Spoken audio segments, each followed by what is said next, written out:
Steve and I are banging around here in the garage, and in this video we're going to show you how to fix a stripped starter bolt thread without a tap, right Steve? Yep. I'm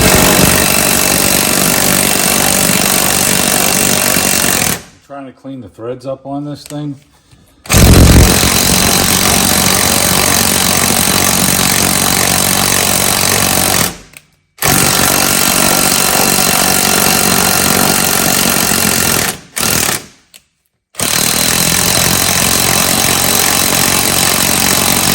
This thing gets hot, so you only want to do it a few times so it doesn't get too hot.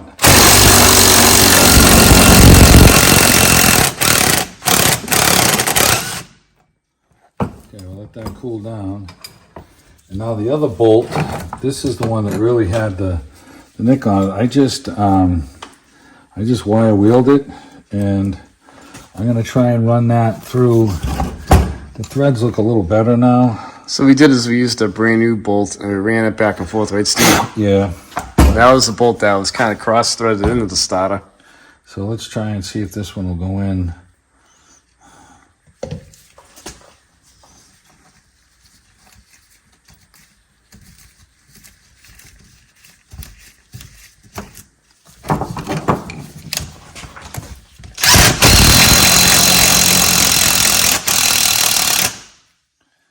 Seems pretty good. Seems better, huh? Yeah. Okay. So now let's try it, because it's got to come in this way. Yep. So let's see. So we're going to flip it around.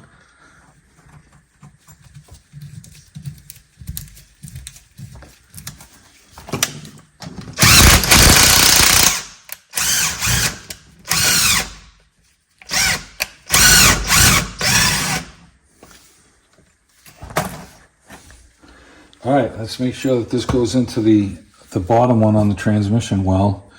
And if it does, we're going to try and put this starter back in. I think it was jammed because it was... Cocked. Yeah, it definitely wasn't tight, so... And that's an easy way to fix a stripped starter bolt hole.